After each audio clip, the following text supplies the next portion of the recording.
Madame, Monsieur, bonsoir. Bienvenue dans ce nouveau rendez-vous de l'information sur la première. Un Mahorais est décédé ce matin lors d'un important incendie qui s'est déclaré dans un entrepôt dans la zone de Cambé à La Réunion. Plusieurs pompiers ont été blessés au cours de l'intervention et une dizaine de voitures ont pris feu à proximité du dépôt.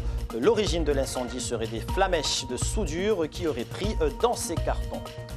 La violence scolaire a de nouveau frappé dans le département. 2 enseignants du lycée agricole de Coconi ont été récemment attaqués à l'arme blanche sur leur lieu de travail. Conséquence, droit de retrait des personnels de l'établissement. Ils exigent plus de sécurité. Et puis nous vous ferons vivre en musique les préparatifs des 20 ans de l'association Musica Mayotte. À l'occasion de leur anniversaire, nous sommes allés les rencontrer lors de leur répétition. Un moment d'ambiance, de rythme et de vibration à découvrir en fin de journal. Un Mahorais a perdu la vie ce matin lors d'un incendie qui s'est déclaré dans un entrepôt à Saint-Paul, à La Réunion, originaire de Koungou. La victime était un soudeur de l'entreprise où a démarré le feu. 4 pompiers ont été brûlés au second degré. 2 autres sont en état de choc. Laurent Figon, Florence Bouchou. Il est aux environs de 8h40. Un soudeur travaille en hauteur dans un dépôt de maison tendance lorsque du métal en fusion tombe sur des matières inflammables. Très vite, les employés s'attellent à éteindre le violent incendie comme ils le peuvent. Parmi eux, Julien. On essaye d'éteindre l'incendie avec de l'eau, mais pas arroser dessus, mais juste le carton, comme ça il ne propage pas dessus. Mais t'es prends trop vite, c'est trop tard. Malheureusement, un jeune père de famille de 2 enfants est pris au piège du brasier. Comme en haut, t'es fini chaud, mais la sonne, il a pèse mon camarade dessous. Nous t'es revient, nous t'es ressort nous là.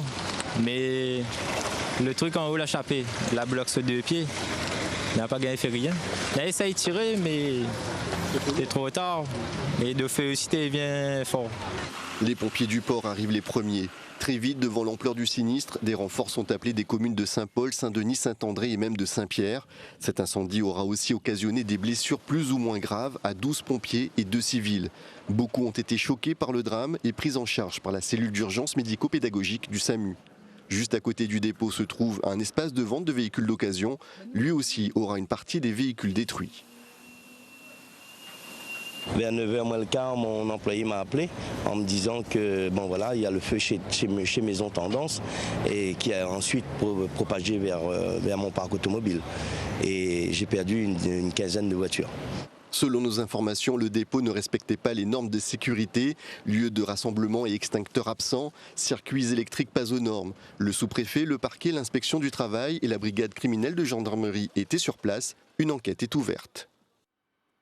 Les suites du procès en cours d'assises d'Ille-et-Vilaine à Rennes. Un jeune de 25 ans natif de Mayotte comparaissait depuis 2 jours pour enlèvement, séquestration et agression sexuelle. Le verdict est toujours attendu à l'heure où l'on parle. Je vous le disais en titre, les personnels du lycée agricole de Coconi exercent depuis ce matin leur droit de retrait. 2 de leurs collègues ont été agressés à l'arme blanche mardi après-midi. Une réunion s'est tenue ce vendredi et à l'unanimité, ils reconduisent ce droit jusqu'à ce qu'une solution soit trouvée pour garantir leur sécurité. À Coconi, Henliat Bouanaïssa, Faharousseni. Ce sont des agressions de trop où les personnels du lycée agricole de Coconi, toutes catégories confondues, disent stop à cette violence. 2 de leurs collègues, 2 femmes, ont été violentées par des individus qui leur ont volé leurs affaires personnelles, sacs, téléphones et clés entre autres. Cela s'est passé sur le site Valarano du lycée. Ces intrusions se produisent dans la journée. Avant-hier, nos collègues ont failli se faire tuer à Valarano, mais Dieu merci. Ces individus pénètrent dans le lycée pour nous agresser. On ne peut pas savoir si ce sont des jeunes du village ou d'ailleurs. Et c'est ça qui nous fait le plus peur. Ces agressions touchent aussi des élèves pendant la pause méridienne ou quand ils attendent les bus scolaires. C'est l'enseignement lui-même qui est en danger, disent ces personnels. Elles allaient là-bas pour préparer un TP. Déjà l'année dernière, il y avait un collègue qui a été agressé par 15 jeunes. Et on a fait aussi un droit de retrait. Mais apparemment, le ministère de l'Agriculture ne nous a pas entendus. Donc il y a eu des promesses, mais des promesses théoriques. Nous, ce que nous attendons cette année, ce sont des actions concrètes sur le terrain. Tant qu'on n'a pas des actions concrètes sur la sécurisation des 3 sites de l'EPN, c'est-à-dire le lycée agricole, le Valarano ou l'annexe, on n'arrêtera pas ce droit de retrait. Ce phénomène dure depuis 1 an. Ces personnels réclament donc plus de protection et plus de sécurité. Cet atelier-là a été cambriolé à plusieurs reprises. Aujourd'hui, il n'y a quasiment plus rien. Donc ça fait partie des choses qui nous ont excédés. Donc du coup, comme il n'y a plus rien, c'est un atelier qui est à l'abandon, auquel les élèves ne peuvent plus faire des travaux pratiques sur l'entretien du tracteur, sur la vidange, sur l'entretien des outils, et que ce n'est pas dans leur intérêt, vu que notre ministère ne nous donne pas les moyens pour le réaménager et acheter tout ce qui a été volé ici. La colère est donc palpable au lycée agricole de Coconi. Les personnels attendent une réponse forte de leur hiérarchie avant de reprendre les cours. Nous vous l'annoncions dans notre édition d'hier soir, des insurgés venant d'Anjouan sont actuellement dans le département. Ils seraient une vingtaine selon les intéressés et selon eux, d'autres combattants devraient encore migrer clandestinement à Mayotte. Des insurgés qui demandent à obtenir le droit d'asile. Leur présence à Mayotte suscite déjà plusieurs interrogations et réactions, comme vous allez le constater dans ce reportage de Gervais Nietzsche et Assad Arazafitehen. Estelle ne décolère pas. Dans un tweet signé au nom de son association, l'activiste mahoraise interpelle directement Emmanuel Macron et plusieurs membres de son gouvernement. Elle demande à l'État français d'expulser les rebelles anjouanais présents à Mayotte. D'après cette militante associative, il en va de la sécurité du 101e département français. Ils posent une menace pour la sécurité publique à Mayotte. Ce sont des hommes dangereux, aguerris. On sait qu'ils sont arrivés avec des armes. Il est hors de question de laisser Mayotte devenir la base arrière de la guerre civile aux Comores. Et ces personnes qui demandent l'asile doivent sortir de notre territoire. La France peut étudier leur dossier à La Réunion ou en métropole, mais ces personnes doivent quitter Mayotte. Plus nuancé est l'avis de cet ancien chevènementiste. Bakar Aliboto appelle les autorités françaises à appliquer scrupuleusement la loi lors de l'examen au cas par cas de la situation des insurgés anjouanais qui se trouvent actuellement à Mayotte. Nous, ce qui nous importe, ce n'est pas de porter un jugement sur tel ou tel ou sur les actions de tel ou tel dans son pays. Ce qui nous importe, est-ce que la demande de ces personnes, est-ce que le dossier de ces personnes, au regard des lois internationales et des traités internationaux, nous pouvons les garder chez nous ou nous devons les extrader vers le pays. Ce vendredi, jour de la grande prière, le prêche était consacré à la paix et à la tolérance. 48 heures après l'annonce officielle de l'arrivée à Mayotte des insurgés anjouanais qui avaient pris les armes contre le président Azali, de nombreux Mahorais s'interrogent sur l'efficacité du dispositif de sécurité déployé par les autorités du département. Et la présence à Mayotte des insurgés fait d'ailleurs l'objet d'âpres négociations entre Moroni et Paris. La convention d'entraide judiciaire est perçue comme la volonté de coopération entre l'Union des Comores et la France. Le but étant de traquer les personnes poursuivies ou recherchées. Et à Moroni, dans la capitale comorienne, les avis restent partagés au sujet des insurgés. Le reportage de nos correspondants Ahmed Ali Amir, Ibrahim Youssouf. La demande d'asile à la France des insurgés de Mitsamudi qui se sont réfugiés à Mayotte est diversement appréciée à Moroni. La convention d'entraide judiciaire signée entre Moroni et Paris est évoquée ici comme un instrument juridique qui peut être mis en vigueur pour extrader vers Moroni les jeunes cagoulés qui avaient pris et utilisé les armes en juin. Ratifiée en France, la convention ne l'est pas encore aux Comores. Les accords ne sont pas transmis encore à l'Assemblée nationale, donc pas encore ratifiés par la partie comorienne. Que dès lors, les faits dont vous évoquez étant antérieurs à une éventuelle ratification, se basant sur le principe de la non-rétroactivité, de la ratification, donc de la loi, je doute fort que ces accords puissent être appliqués. Un protocole d'accord a été signé à Mitsamidu pour conclure à un cessez-le-feu et permettre à l'armée comorienne de récupérer les armes utilisées par les insurgés de Mitsamidu. Après s'être volatilisés, les fouilles effectuées dans la Médina n'ont rien donné. L'offre du président Azali Assoumani était d'accorder l'impunité totale aux insurgés une fois les armes rendues. Nous n'allons pas engager aucune procédure judiciaire à l'endroit de ces insurgés et à l'endroit de leurs familles. Parce que ce sont des jeunes désœuvrés qui ont été manipulés sans se rendre compte et qui ont pris les armes pour pouvoir combattre leurs frères. Si elle est ratifiée par le Parlement en Moroni, la convention d'entraide ne peut pas par contre être mise en œuvre si le domaine d'intervention est politique, lié à des infractions politiques. L'entraide judiciaire ne peut pas non plus porter atteinte à la souveraineté, la sécurité d'un des deux pays. Le cas de Mayotte serait un casse-tête pour Moroni. Dans l'actualité également, l'abattement fiscal outre-mer, une mesure adoptée au niveau national et pourtant décriée par la majorité des députés ultramarins. Une aberration ou plutôt une trahison, estime Daniel Zaïdani, ancien président du conseil départemental et actuel élu de Pamandzi. Il s'exprime au micro de Génial Atoumani et Géraldine Lui.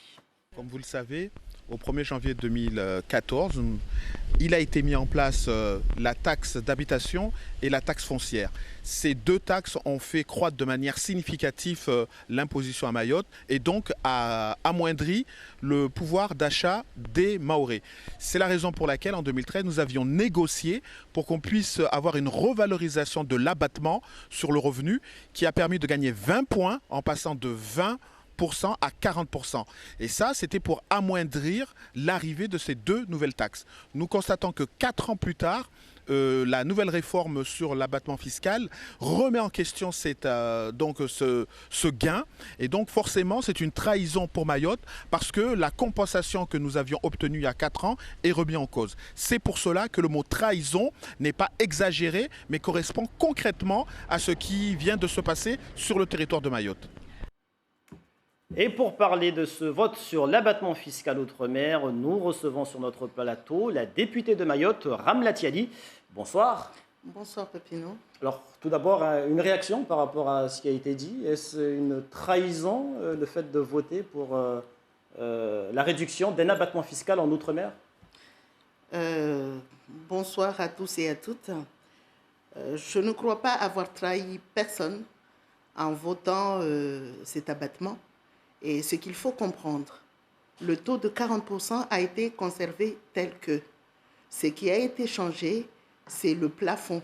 C'est-à-dire, au lieu que ça soit un peu plus de 6 000 euros, aujourd'hui, on est à 4 070 euros exactement. Donc là-dessus, effectivement, les autres territoires d'outre-mer sont vent debout contre cet abattement parce que, en fait, ça impacte plus la Réunion, la Martinique et la Guadeloupe, plus que Mayotte et la Guyane. Donc ça, il faut bien le comprendre. Et deuxième chose qu'il faut comprendre, il faut comprendre que ça atteint les cadres, et je vais même dire les cadres supérieurs. Je vais peut-être vous étonner en disant que moi, aujourd'hui, député, alors que les Mahorais pensent que les députés gagnent énormément, eh ben, cette modification d'abattement ne m'atteint pas autant que ça. Alors que moi, docteur Ramlati, à l'hôpital, oui, effectivement, ça atteint les praticiens hospitaliers, par exemple, et puis tous les gens qui gagnent largement leur vie.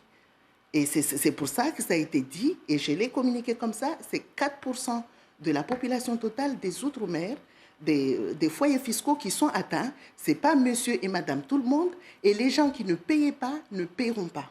Alors, vous êtes, pour information, vous êtes la seule députée en Outre-mer à avoir voté pour cette réduction d'un abattement fiscal en Outre-mer. Comment vous expliquez que tous les autres députés d'Outre-mer, alors dans ce cas-là, aient voté contre? Puisque vous dites que finalement, ça n'a pas d'impact. Les autres députés d'Outre-mer ont voté contre. Je viens bien de le dire. Je viens de le dire que ça atteint les autres territoires plus que Mayotte et la Guyane. Ça, je l'ai dit tout de suite.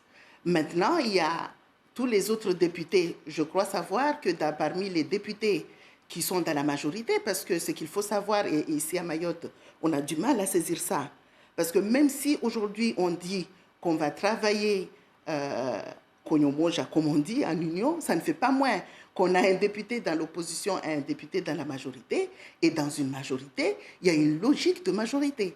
Et dans la mesure où, de toute façon, dans tout ça, Mayotte est gagnant.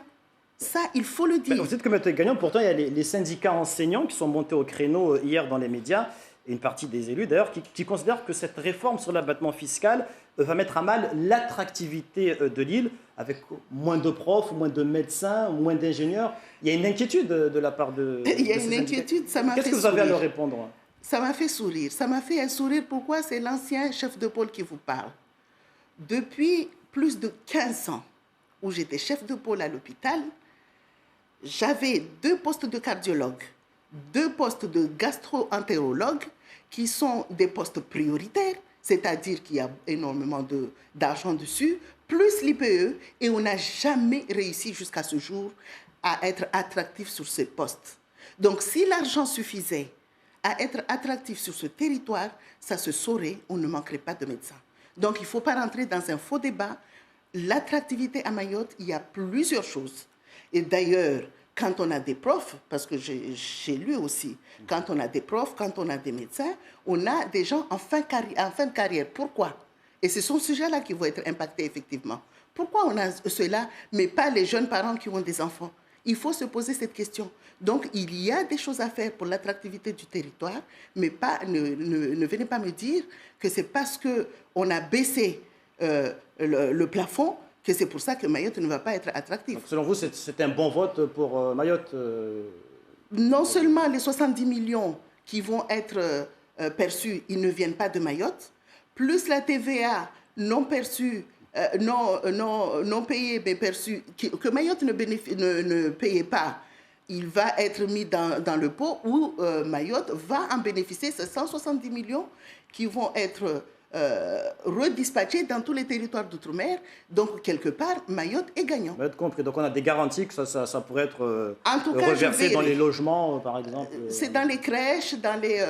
absolument. Donc, et je veillerai dessus en tant que président de la CNEPEWAM. Le temps est écoulé. Rapidement, une réaction sur la situation actuelle avec les insurgés qui sont arrivés à Mayotte, dont une partie de la population, une grande partie demande tout simplement qu'ils soient expulsés vers un autre territoire français. Quel est votre avis sur ce sujet? Mon avis, c'est qu'avant même que ces insurgés arrivent à Mayotte, j'ai saisi les affaires étrangères ainsi que le ministère des Outre-mer. On en a discuté avec le préfet parce que tout ça, c'était prévisible. Aujourd'hui, ils sont là. À l'époque, j'avais dit que ça allait rajouter de la tension là où on en avait déjà, et c'est effectivement ce qui se passe. Oui, je suis solidaire des Mahorais. Il n'y a pas de raison d'abord, quand on donne des cartes de séjour, qu'ils soient cantonnés à Mayotte. Et aujourd'hui, la solidarité nationale doit jouer dessus. Mayotte ne peut pas supporter tout ça. Merci, Madame la députée Ramlati Ali, d'avoir accepté notre invitation. Merci à vous. Culture pour terminer, voilà maintenant 20 ans que l'association Musique à Mayotte existe, et cela à l'initiative de Cécile Brucker. Pour cet anniversaire, l'école prépare une série de concerts qui devraient durer 1 an afin de marquer le coup. Nous avons assisté à l'une des répétitions ce jeudi soir, c'était à Mamoudzou. Génial Atoumani, Géraldine Louis. Voilà, reste bien. 1, 2.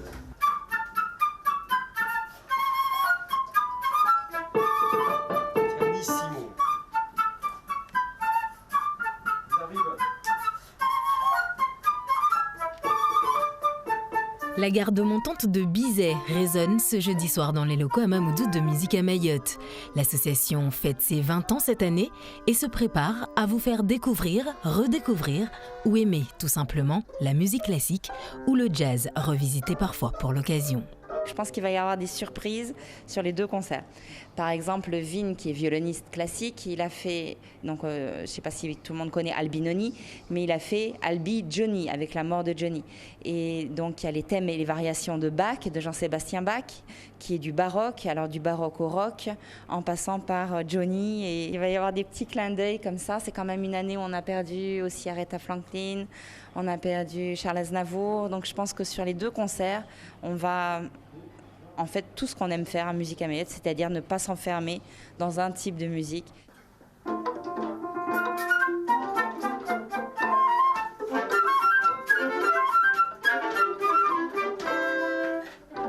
Ici, un chœur de 60 à 80 enfants accompagnera l'orchestre à l'église Notre-Dame de Fatima. Depuis combien de temps tu joues au violon et pourquoi est-ce que tu as choisi cet instrument-là? Moi, ça fait 5 ans que j'en joue et je sais pas parce que c'est beau. J'aime bien le violon. Moi, je joue du violon depuis 3 ans. C'est parce qu'on est dans une classe à option musique et au départ, je voulais faire piano, mais il n'y avait pas assez de place, donc j'ai choisi le violon. C'est plutôt difficile de jouer avec les autres ou C'est plus facile vu qu'on a le son, du coup, on sait à peu près où se trouver, mais d'un côté, c'est aussi difficile pour se repérer en fait. Même s'il y a le chef d'orchestre? Oui, parfois on le voit pas ou des trucs comme ça. Voilà.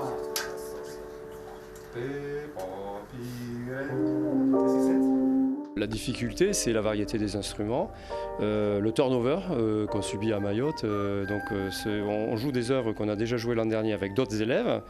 Et ces élèves-là sont partis ailleurs, à La Réunion ou en métropole ou même en Afrique du Sud. Et du coup, il faut très vite réagir. On n'a eu que quelques semaines pour préparer le concert et il m'a fallu me réadapter aux nouveaux élèves, aux nouveaux arrivants, les œuvres. Ils ont des niveaux différents. Il y a des grands débutants, des élèves confirmés. Et l'ensemble fait une osmose qui marche bien.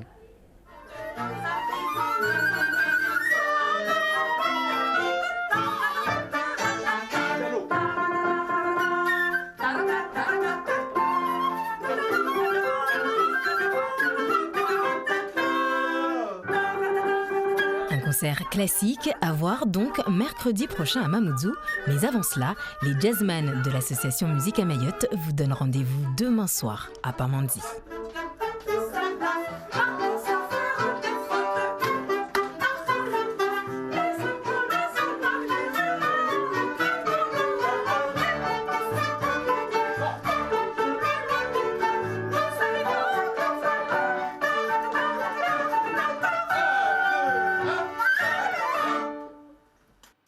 Un concert de jazz qui se tiendra donc demain soir au Mystic Bar à Pamandzi à partir de 20h. Et mercredi, le concert classique se déroulera à l'église Notre-Dame de Fatima à Mamoudzou à partir de 19h30.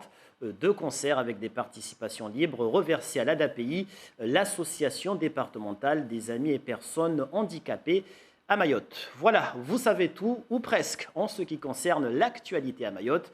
Avant de nous quitter, je vous rappelle la principale information développée dans ce journal. Un Mahorais a perdu la vie ce matin à La Réunion lors d'un incendie qui s'est déclaré dans un entrepôt à Cambé, dans l'ouest de l'île. Un père de famille de 2 enfants qui était soudeur dans l'entreprise. L'origine de l'incendie serait des flamèches de soudure qui auraient embrasé des cartons. L'employé pris au piège n'a pas réussi à s'en sortir. Il était originaire de Koungou. Merci pour votre fidélité tout le long de la semaine. Des informations que vous retrouverez sur nos réseaux sociaux, notre site internet et sur YouTube. Dans un instant, vous serez avec Darwesh Daou pour le journal en mahorais. Demain, samedi matin, ne manquez pas un Radio Village spécial en direct de La Réunion au jardin de l'État de Saint-Denis. Une éminente délégation de Mayotte la Première a fait le déplacement sur l'île voisine pour vous faire vivre cet événement de 9h à 13h. En direct radio, télé et internet. Plusieurs associations mahoraises de La Réunion y prendront part. Des responsables interviendront lors de cette émission exceptionnelle. Coup d'envoi demain, 9h. L'information sera de retour ces samedis et dimanches soirs avec les journaux du week-end qui vous seront présentés par Génial Atoumani. Quant à moi, je vous donne rendez-vous la semaine prochaine. Passez un excellent week-end et à lundi.